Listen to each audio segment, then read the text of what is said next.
मंडळी, भाजप पक्षात सध्या सर्वात चर्चेत असणारे, धनगर समाजासाठी रस्त्यावर उतरणारे, नेहमी कडवी हिंदुत्ववादी भूमिका घेणारे गोपीचंद पडळकर आता भाजपाला नकोसे झालीत। मुख्यमंत्री देवेंद्र फडणवीस यांनी पडळकर यांना बाजूला सारण्यासाठी भाजपाने एक खास प्लॅन आणलाय। सांगली जिल्ह्यातच एक नवीन धनगर चेहरा हेरलाय। त्यांचं नाव आहे चिमणराव डांगे। यांच्या रूपानं एक सुसंस्कृत धनगर युवा चेहरा भाजपाला सापडलाय। पण भारतीय जनता पक्षाचे फायर ब्रँड नेते म्हणून गोपीचंद पडळकर यांना ओळखलं जातं, पण तेच आता भाजपाला का नकोसे वाटतंय? तसेच चिमणराव डांगे यांच्यामुळे भाजपाला काय फायदा होणार, त्यासाठी हा व्हिडिओ शेवटपर्यंत पहा। नमस्कार मंडळी, मी विठ्ठल, तुम्ही बघताय वेद.com। गोपीचंद पडळकर सतत वादग्रस्त विधान, सतत चर्चेमध्ये असणं, आक्रमक वृत्ती, कडवी हिंदुत्ववादी भूमिका, यामुळे ते काही दिवसापासून सातत्याने चर्चेमध्ये आहेत।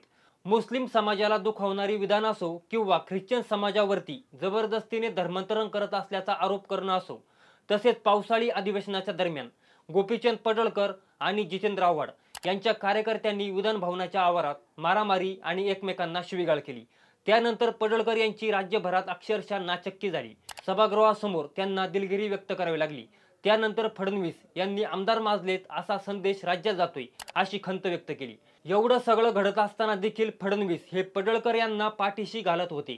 याचं कारण असं, राष्ट्रवादी काँग्रेस पक्ष, शरद पवार, जयंत पाटील, अजित पवार यांच्या विरोधात बोलण्यासाठी असलेला आक्रमक चेहरा म्हणून पडळकर यांच्याकडे पाहिलं जात होतं।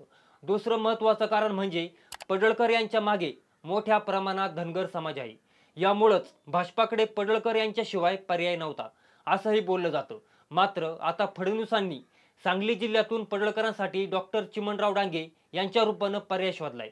माजी मंत्री अण्णासाहेब डांगे यांनी त्यांच्या दोन्ही मुलांसोबत भाजपमध्ये प्रवेश केला। वयाच्या 90मधील नेत्यांच्या पक्षप्रवेशाला स्वतः मुख्यमंत्री देवेंद्र फडणवीस उपस्थित राहिले। काँग्रेस आणि राष्ट्रवादीमधून भाजपमध्ये नेते येत असताना आता पक्ष सोडून गेलेले मूळ भाजपवाले सुद्धा पक्षामध्ये परतायला लागलेत, असाच मेसेज देण्याचा त्यांनी प्रयत्न केला। अण्णा डांगे हे भाजपाच्या माधव पाटणमधील अत्यंत जुने नेते अशी त्यांची ओळख आहे। त्यामुळेच भाजपाने इस्लामपूर भागात डांगे यांना बळ देण्यासाठी शैक्षणिक संस्था, सूतगिरणी अशा वेगवेगळ्या गोष्टींना मदत केली होती। आज पण या संस्थांमधील लाभार्थ्यामुळे इतर समाजाचा जनाधार तर डांगे यांच्याकडेच आहे, पण धनगर समाजाची ही मतपिढी डांगे यांनी स्वतःकडे ठेवली आहे। आणि यातूनच राष्ट्रवादीमध्ये असताना जयंत पाटील यांनी इस्लामपूरच्या राजकारणामध्ये चिमणराव डांगेंना उपनगराध्यक्ष करून त्यांनी संधी दिली होती। गेली काही वर्ष जयंत पाटील यांच्या राजकारणात डांगे त्यांच्या सोबत राहिलेत, पण आता अखेर डांगे यांनी पुन्हा एकदा भाजपाची वाट धरली। फडणवीस यांनी धनगर समाजाचा एक चेहरा म्हणून चिमणराव डांगे यांच्याकडे बघितल्याचं बोललं जातंय।